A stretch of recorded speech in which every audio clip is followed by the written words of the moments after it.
नमस्कार, आप देख रहे हैं एचएनएन न्यूज पर खबर हरियाणा और मैं हूं आपके साथ आलोक गौड़।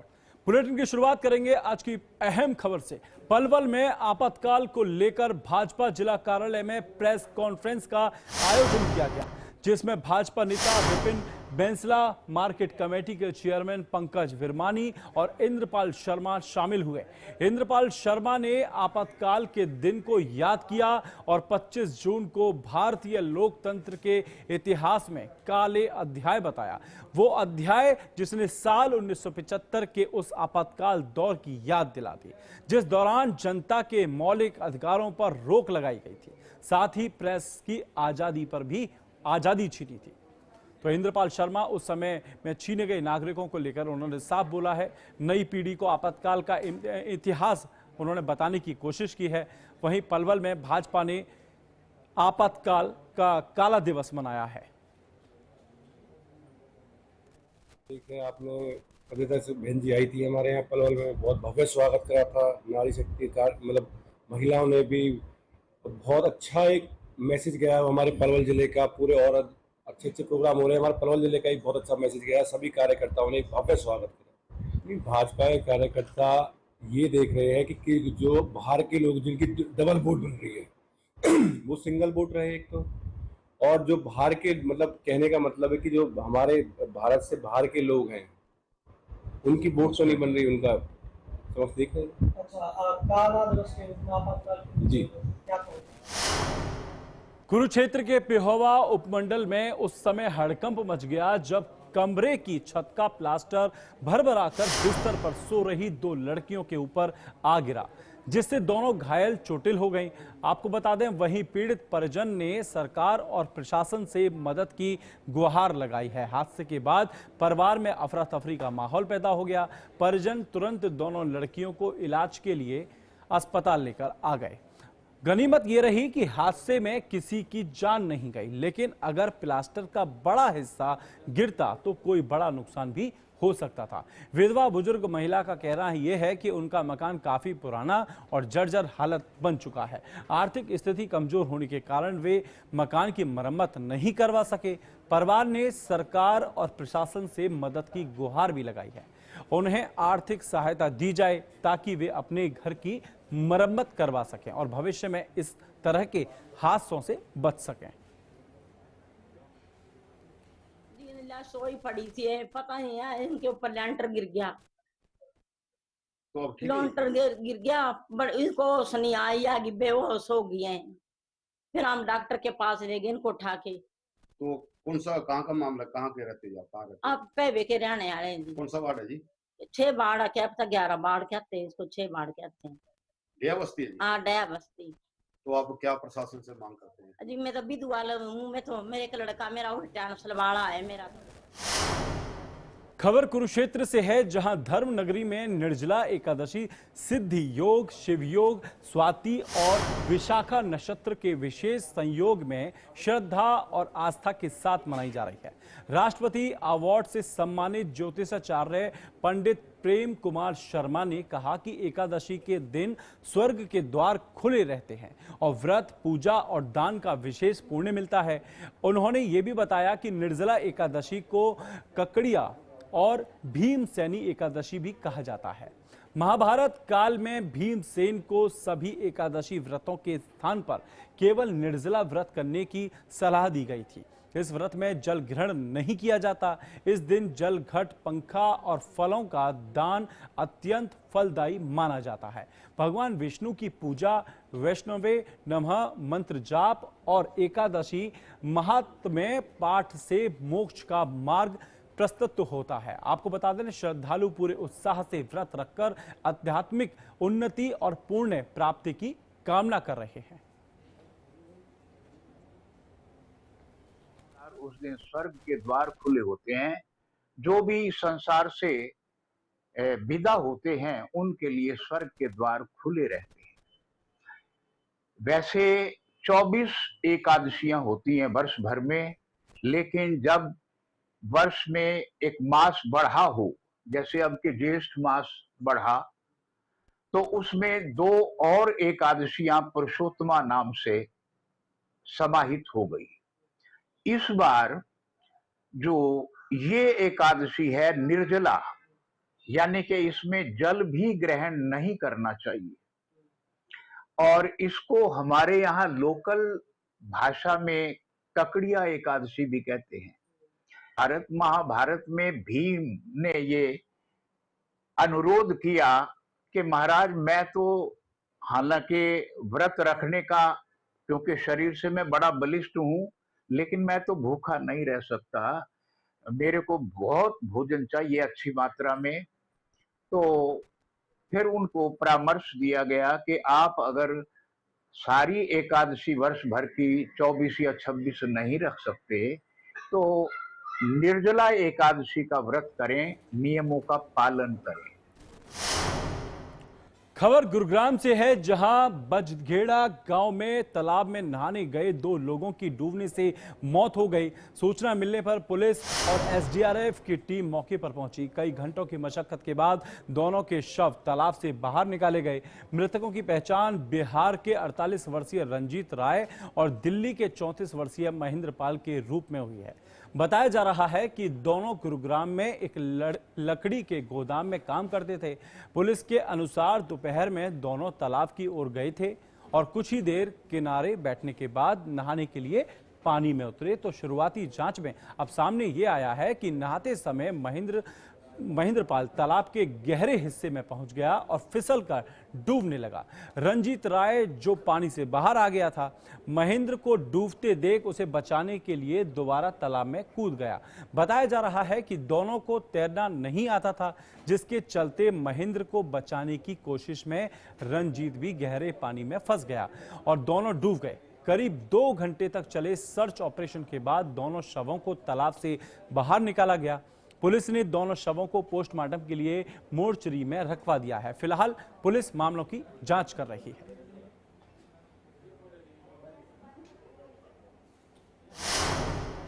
वहीं पंजाब के मुख्यमंत्री भगवंत मान ने आज दोपहर 2 बजे एक जरूरी प्रेस कॉन्फ्रेंस की, जिसको लेकर आपके नेशनल मीडिया इंचार्ज अनुराग ढांडा ने एक पोस्ट शेयर किया, जिसमें उनकी प्रेस कॉन्फ्रेंस का पहले ही ऐलान किया गया था।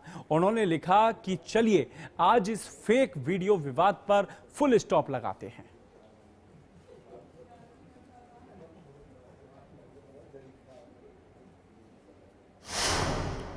हरियाणा विजन 2047 को लेकर चंडीगढ़ में मुख्यमंत्री नायब सिंह सैनी की अध्यक्षता में एक अहम बैठक संपन्न हुई, जिसमें विकसित हरियाणा का लक्ष्य हासिल करने के लिए अलग अलग क्षेत्रों में रणनीतियों, प्राथमिकताओं और राज्य के समग्र विकास के रोड मैप की विस्तार से चर्चा की गई।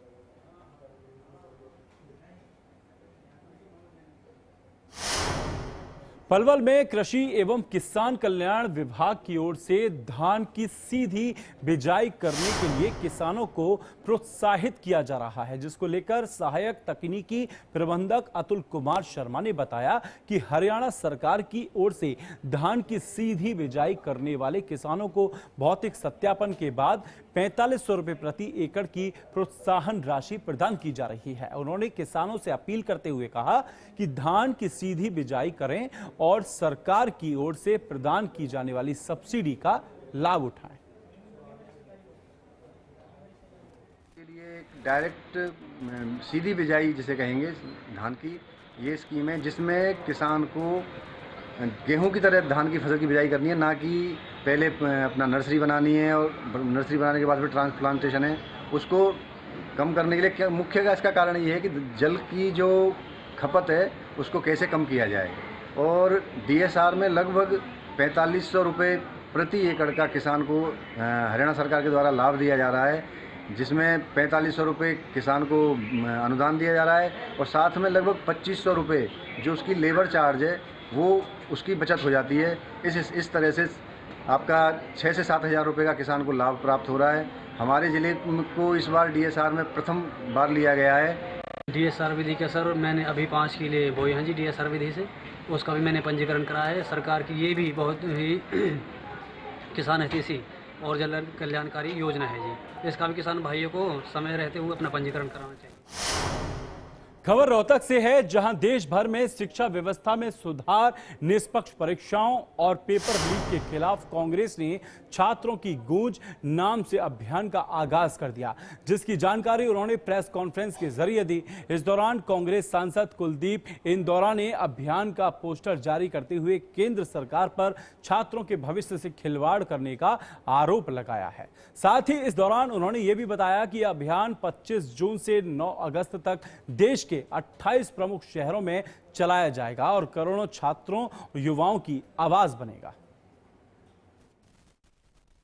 मोदी जी के पास परीक्षा पे चर्चा का समय है, पेपर लीक पे चर्चा का नहीं, क्योंकि हर वर्ष प्रधानमंत्री जी परीक्षा पर चर्चा कार्यक्रम आयोजित भी करते हैं और इस पिछले कार्यक्रम वर्षों में करोड़ों रुपए इस पे खर्च भी किए हैं।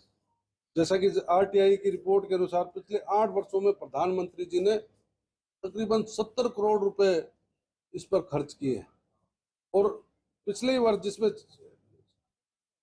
18 करोड़ रुपए से अधिक की राशि चर्चा पर खर्च की गई। हम पूछना चाहते हैं, जब करोड़ों छात्रों की परीक्षाएं लीक हो रही है, तब प्रधानमंत्री जी ने पेपर लीक पर चर्चा क्यों नहीं की? जब लाखों अभ्यर्थियों की भर्ती परीक्षाएं रद्द हुई, तब प्रधानमंत्री जी ने युवाओं से संवाद क्यों नहीं किया? जब छात्र सड़कों पर न्याय मांग रहे थे, केंद्र सरकार जवाबदेही से क्यों भाग रही थी? ये तमाम बातें हैं जो आज सरकार इन बातों पर नहीं आ रही। देश के युवा केवल भाषण नहीं चाहते, वह निष्पक्ष परीक्षा चाहते हैं। और यहां वक्त हो चला है छोटे से ब्रेक का। खबरें और भी हैं, जल्द लौटेंगे।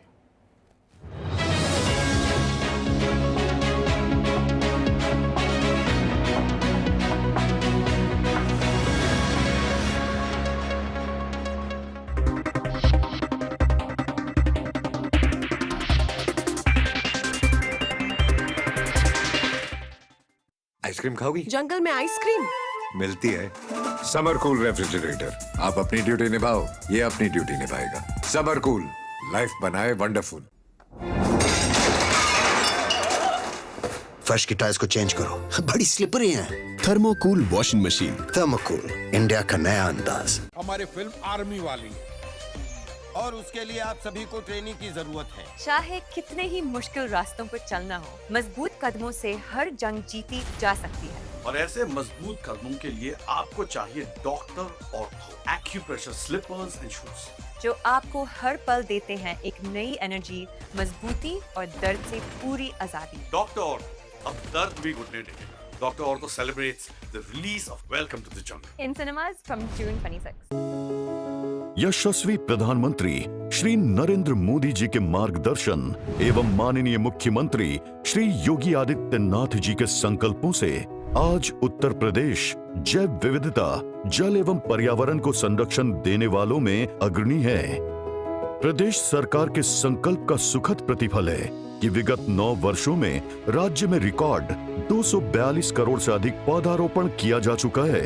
हरित आवरण में लगभग 3.5 लाख एकड़ की वृद्धि हुई है।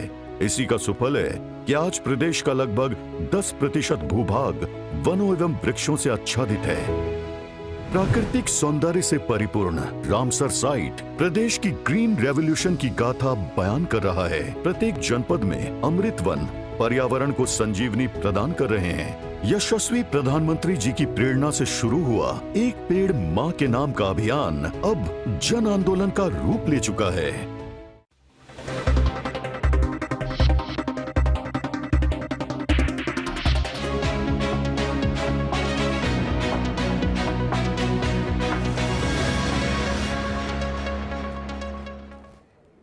ब्रेक के बाद एक बार फिर आपका स्वागत है। आप देख रहे हैं खबर हरियाणा।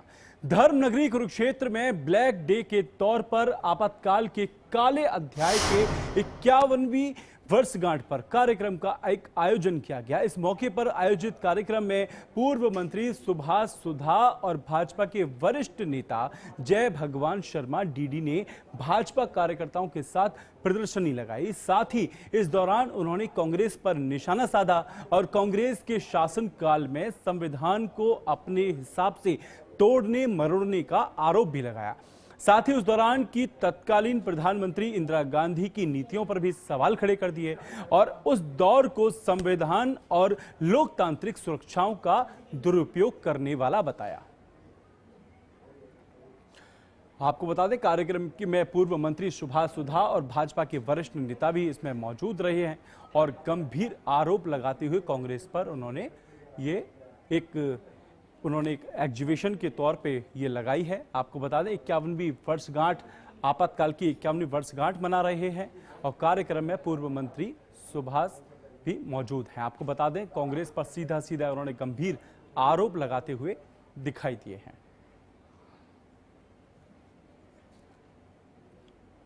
लगाई हमारी प्रधान आदरणीय रमेश चांदी जी लगवाई और मैं ये कहूँगा, इसमें देख आंखों में आंसू आते हैं। किस प्रकार से कांग्रेस ने ऐसे कार्य किए, उस समय इमरजेंसी के समय पर धक्के से नसबंदी की गई और युवाओं पर कितने बड़े अत्याचार किए, युवाओं को बताकर उनके ऊपर मोमबत्ती जलाई गई, इस प्रकार से युवाओं को बांधा गया। हमारे जिले की तरफ से ये प्रदर्शनी लगाई है कि क्या क्या यातनाएं सही नेताओं ने, इसका अवलोकन करने के लिए हमारे जो मुख्य अतिथि अभी आने वाले हैं, बहुत से साथियों ने, और भी शाम के प्रोग्राम है, तो आप इस प्रोग्राम में आए। मैं हमारी पार्टी के सभी नेताओं की तरफ से आपका भी स्वागत करता हूं, क्योंकि ज्यादा से ज्यादा जो इमरजेंसी का दौर था हमने और आपने कम देखा, हमारे बुजुर्गों ने देखा है। हम सब तो उस टाइम कोई 10 साल का था, कोई 12 साल। महेंद्रगढ़ शहर थाना परिसर में कानून व्यवस्था को मजबूत करने और पुलिस जनता संवाद बढ़ाने के उद्देश्य से पुलिस प्रशासन ने व्यापार मंडल, जनप्रतिनिधियों और गणमान्य नागरिकों के साथ एक विशेष बैठक आयोजित की। बैठक में नशा, चोरी, स्नैचिंग, ट्रैफिक व्यवस्था और बाहरी लोगों के सत्यापन जैसे महत्वपूर्ण मुद्दों पर चर्चा हुई। व्यापार मंडल के प्रधान सुरेंद्र बंटी ने व्यापारियों की समस्याएं पुलिस प्रशासन के समक्ष रखी और प्रभावी कार्रवाई की मांग भी की। पुलिस अधीक्षक दीपक ने बताया कि पिछले 60 दिनों में नशे के खिलाफ अभियान के तहत 35 एफआईआर दर्ज की गई हैं और कई तस्करों को गिरफ्तार भी कर लिया गया, जिनको जेल भेज दिया गया है। उन्होंने कहा कि यह भी कहा कि बाहरी लोगों के पुलिस वेरिफिकेशन का अभियान लगातार जारी है। ट्रैफिक व्यवस्था को लेकर भी जागरूकता बढ़ाने पर जोर दिया गया। बैठक में शामिल नागरिकों और ग्रामीणों ने पुलिस की पहल की सराहना करते हुए इसे विश्वास और बेहतर समन्वय की दिशा में महत्वपूर्ण कदम बताया। तो आपको बता दें, पुलिस व्यापार मंडल जिस तरीके से नशा, चोरी, स्नैचिंग और व्यापारियों ने अब इस सवाल उठाए थे, उसको लेकर 60 दिनों में आपको बता दें 35 एफआईआर दर्ज की गई थी, जिनको जेल भेज दिया गया। नशा तस्करों पर पुलिस की ये बड़ी कार्रवाई देखने को मिली है। आपको बता दें, बाहरी लोगों के वेरिफिकेशन की मांग भी उठाई है। वहीं ग्रामीणों का कहना है कि जो बाहरी लोग आ रहे हैं उनका पुलिस वेरिफिकेशन जरूरी है। देखो, सबसे पहले तो मैं एसपी साहब का धन्यवाद इसलिए करेंगे क्योंकि उन्होंने खुद मीटिंग के लिए हमें आमंत्रित किया। उनका मैसेज आया, उन्होंने मीटिंग में, तो उसके पुलिस, क्योंकि कोई भी काम में कोई प्रशासन बड़े पब्लिक के कुछ नहीं था, तो उन्होंने मीटिंग में आके हमारी समस्या, सभी व्यापारियों की समस्या सुनी। तो इस मीटिंग का एजेंडा यही था कि महेंद्रगढ़ में शांति बहाली हो, महेंद्रगढ़ में सुरक्षा हो। उसके लिए सभी व्यापारियों ने, लक्ष्मीराम जी सोनी है, सबने अपनी अपनी बातें रखी और उसके बाद एसपी साहब ने सबकी बातों को गौर से सुना। विशेषकर नशे के मामले में, गुंडागर्दी के मामले में, चलाने के मामले में, चोरी के मामले में, सभी समस्याओं के बारे में उन्होंने कहा कि तुरंत से तुरंत उनकी रिकवरी होगी। हमारा प्रयास है कि महेंद्रगढ़ डिस्ट्रिक्ट की जो पुलिस है वो एक अच्छा काम करे। उसके लिए ये जरूरी है कि जनता के बीच में हम जाके उनसे फीडबैक लें कि क्या कमियां आपको नजर आ रही हैं, कहीं अपराध तो नहीं बढ़ रहा। वैसे तो हमारे पास भी डाटा होता है, लेकिन एक ओपन प्लेटफॉर्म पे जब हम आमने सामने बैठ के बातें करते हैं तो उस पर ज्यादा सुझाव आते हैं। तो बहुत सारे जो भी जनप्रतिनिधि हैं आपके व्यापार मंडल के और जो लोकल गणमान्य व्यक्ति हैं, उन सभी ने सुझाव दिए। उन पे हम विचार करके अच्छे से तहत दिखाएंगे, लाइक कि नाइट पेट्रोलिंग हमारी अच्छी हो और जो भी क्राइम्स होते हैं लोकल लेवल पे, अगर हार्ट के केसेस होते हैं, जैसे यातायात से संबंधित बिंदु हैं, तो उन पे हम पूरा प्रयास करके उनमें सुधार लाएंगे। आज की मीटिंग का बहुत सही हो रहा। हमारे व्यापार मंडल के प्रधान दिन रात मेहनत की सेवा करने वाले भाई सुरेंद्र जी बंटी ने अपनी एक एक मांग को प्रमुखता से एसपी साहब के सामने रखा और एसपी साहब ने भाई सुरेंद्र बंटी को बहुत ही आश्वस्त किया कि आपकी बात पर गौर किया जाएगा और आपने जो बात रखी है उनका समाधान किया जाएगा। देखिए, मैं एक बात तो कहना चाहूंगा कि हमने 10 से 15 साल पहले का भी समय देखा है, आज का भी। आज से 10 साल पहले जब गांव में पुलिस एंट्री करती तो गांव के लोग बड़े घबरा जाते थे कि कैसे पुलिस गांव में आई है। पुलिस और जो पब्लिक के बीच में कम्युनिकेशन गैप बहुत बड़ा था। आज जनता भी जागरूक हुई है और नए नए बच्चे जो आजकल पुलिस प्रशासन जितने भी महकमों में लग रहे हैं वो सब अपने दम पे नौकरी लग रहे हैं। उनको भी इस चीज का आभास है। पहले सौदे के तौर पे डिपार्टमेंटों में काम होता था, आज जनता भी जागरूक है, जो बच्चे नौकरी लग रहे हैं वो भी जागरूक है, इसलिए पारदर्शिता है। और खबर हरियाणा में आज के लिए सिर्फ इतना ही। देश और दुनिया की खबर देखने के लिए आप देखते रहिए HNN न्यूज।